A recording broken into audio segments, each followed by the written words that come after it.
It's time for our, let's just say, monthly sort of update on this trade situation and this player, because the Montreal Canadiens had themselves a deal back in the 2022 NHL Draft period that was seen as a pretty big win right off the bat.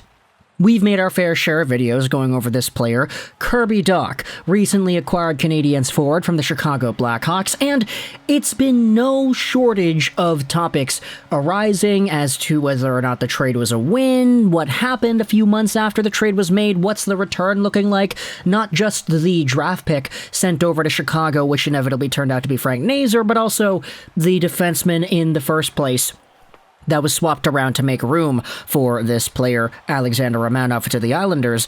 It's been a big myriad of conversations regarding Dach and his time as a Canadian. But today we're bringing up the idea once more because when you go over to the mainstay piece the Chicago Blackhawks have on their trade block today, there were some comments made that I thought were really interesting and that could spell a pretty good sign as to what the future holds for this player. So, before we get into that, let's talk about Dach and his profile first and foremost. As we all know, 22 years old, 6'2", 201, right-handed guy, center right-wing player. Pretty big dude, pretty solid dude, and a now career-high dude.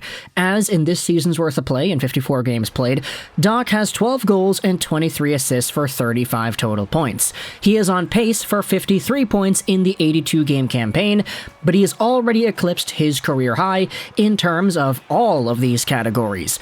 Goals, assists, and points. He has never had a season wherein he's produced more than he has this year. Pretty good, if I do say so myself, especially for a guy that is signed on till the end of 2026, making $3.3 million a year. I don't know about you, but paying a guy who gets upwards of 50-ish points every year, $3-ish million already, in and of itself, that's a pretty good steal. Like, if my $3 million guys are getting 50 points, I'm feeling like a pretty big winner. And then you think about Kirby Dach and his potential, how he is still so young, and how he's only getting better. There's a lot more to look forward to, not just in the long-term future, but even within the confines of this contract and the next 2-3 seasons worth of play for Montreal.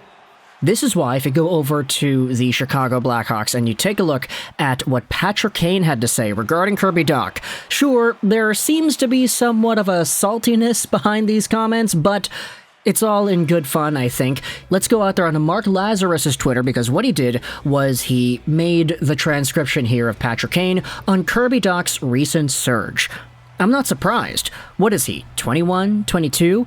It takes some time sometimes. And he probably was rushed into the league. And playing fourth-line minutes, getting sat-out games, it's probably not the best thing for your development.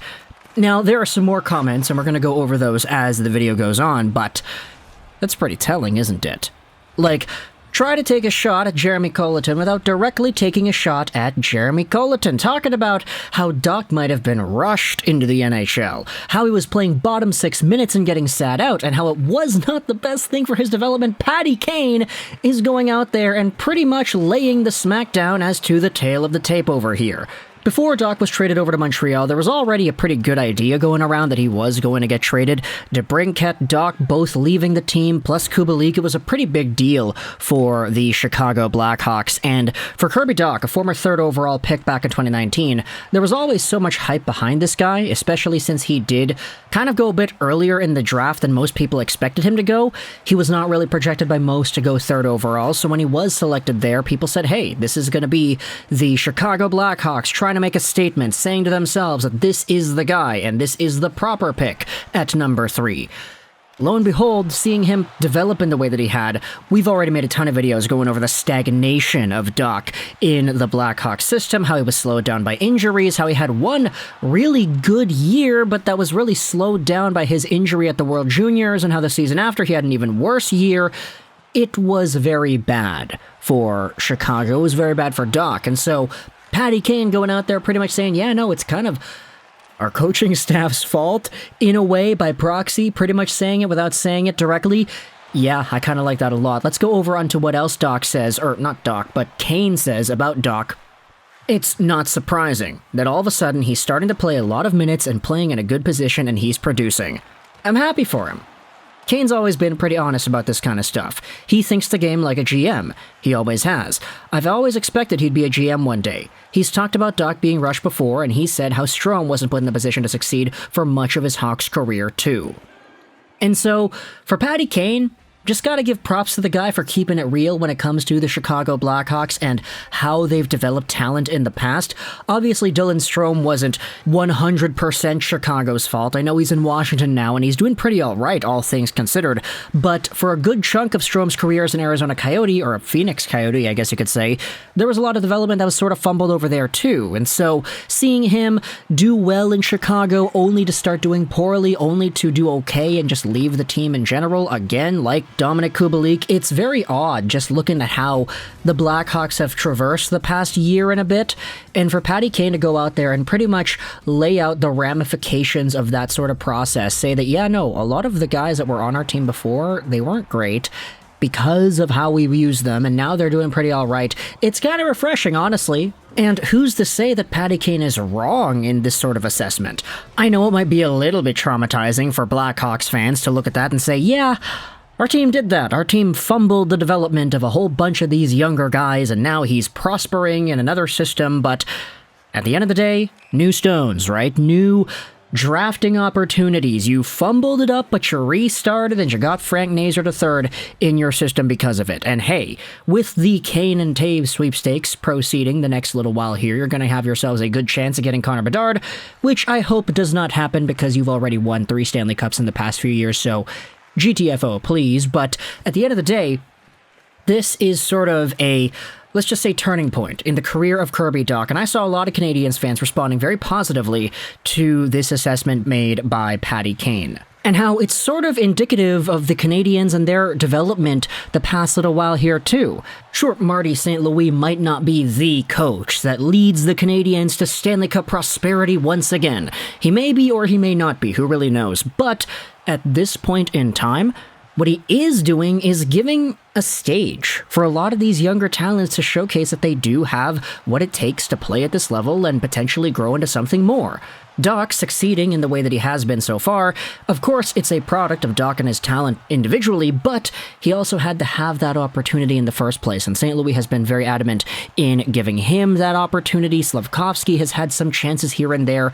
Sure, I get it, Slafkovsky is not playing anymore, but there was a good amount of development and learning that needed to be done to this guy in order for him to properly transition into being an NHL player, and he slowly got more comfortable as the year went on. And so, as it pertains to the Blackhawks and Patty Kane, it was really interesting to see him speak out about Kirby Dach and just go over the shortcomings that the Blackhawks had in their development of the guy, and how the Canadiens have really given him a stage to be a lot better, and he's shown off well because of it. So, Patty Kane, interesting comments. Let me know your thoughts in the comment section below about what Kane had to say about the situation with Dach in general. If you're a Blackhawks fan, what are your opinions about Dach doing as well as he is, and what's the perspective that you're leaning towards? Is it more so, okay, we fumbled the development so hard and that sucks, man, I wish we could have had Dach, or is it more, hey, we got Nazar, he's good, losing out on Dach makes our team's lottery odds better, so we might have a better chance at getting either Bedard or Fantilli, so that's a win-win in and of itself. And losing out on the Brinkett, Strome, Kubalik is all the icing on the cake because we needed to transcend the prior regime's roster and what they had. Patty Kane, Jonathan Taves, these guys are going to be the final piece to move on from in this scenario. Let me know your thoughts in the comments section about the Hawks and their rebuild. If you're a Canadiens fan, thoughts in the comments as well about Kirby Dach and the comments made by Kane. I hope you enjoyed this video. And bye.